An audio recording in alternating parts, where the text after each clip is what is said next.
தண்ணீர் பற்றாக்குறை, விளைபொருள்களுக்கு உரிய விலையின்மை போன்ற பல பிரச்சினைகள் விவசாயிகளை வாட்டி வதைத்து வரும் சூழ்நிலையில் அவர்களுக்கு காலத்துக்கேற்ற புதிய யுக்திகளுடன் நம்பிக்கை வெளிச்சத்தை பாய்ச்சுகிறார் ஈரோடு மாவட்டத்தைச் சேர்ந்த சிறு விவசாயி.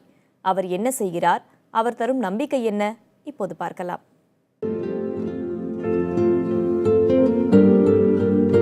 ஸ்மார்ட் போனில் வாட்ஸ்அப்பை தேய்த்துக் கொண்டிருக்கும் இந்த விரல்களுக்கு சொந்தக்காரர் ஈரோடு மாவட்டம் சத்தியமங்கலம் அருகே உப்பள்ளம் என்ற கிராமத்தைச் சேர்ந்த விவசாயி திருமூர்த்தி.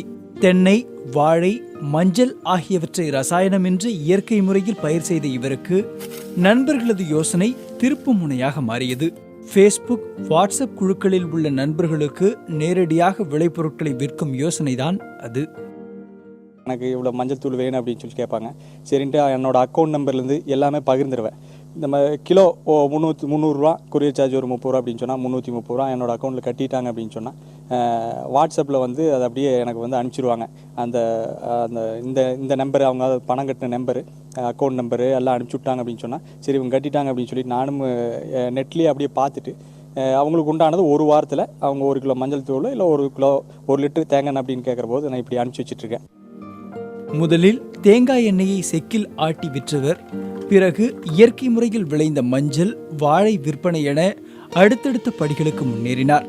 ஆரம்பத்தில் பக்கத்து சந்தையில் மட்டுமே விற்று கொண்டிருந்த இவரது பொருட்கள் தற்பொழுது வாட்ஸ்அப், ஃபேஸ்புக் வழியாக திருப்பூர், கோவை, சென்னை என நகரங்களுக்கும் செல்லுகின்றன.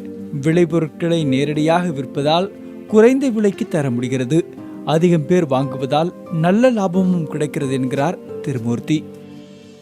இதே நான் கொண்டு போய் மார்க்கெட்டில் கொடுத்து இது பண்ணியிருந்தாலும் எனக்கு சராசரியாக ஒரு 7,000 ரூபாலேருந்து 8,000 ரூபாக்குள்ளே தான் கிடச்சிருக்கு. இப்படி பார்க்குற போது எனக்கு 20,000 ரூபா கிடச்சிது. அப்போ நேரடியாக ஒரு 2-3 கை மாறுறதே நாம் தவிர்த்தாவே இப்போ இந்த அளவுக்கு லாபம் வருது அப்படின்னு சொல்லி பார்த்தா ஏன் எல்லாருமே செய்யக்கூடாது? தாராளமாக செய்யலாம். சூரிய ஒளி சக்தி பயன்பாடு, சொட்டு நீர் பாசனம் போன்ற முறைகளை பயன்படுத்தி உற்பத்தி செலவை குறைப்பதாக கூறுகிறார் திருமூர்த்தி. கால மாற்றத்திற்கேற்ப அடுத்தடுத்த கட்டங்களுக்கு மாறுவதே விவசாயிகள் தற்பொழுது சந்திக்கும் பிரச்சனைக்கு தீர்வாக இருக்கும் என்கிறார் அவர். அடுத்தடுத்த கட்டத்துக்கு போனால் மட்டும்தான் நீங்கள் விவசாயத்தை காப்பாற்ற முடியும். இந்த மாதிரி திட்டமிட்டு ஒரு செயல் வடிவில் கொண்டு வரல அப்படின்னு சொன்னால் இது யாருனாலையும் தவிர்க்க முடியாது. நஞ்சற்ற பொருட்களை நேரடியாக விற்பதால் பணம் கிடைப்பது மட்டுமல்ல, மனமும் நிறைகிறது என்கிறார் திருமூர்த்தி. சாகுபடி பரப்பையும் விளைபொருட்களின் விநியோக பரப்பையும் மேலும் மேலும் விரிவாக்குவதே தனது கனவு என்கிறார் திருமூர்த்தி.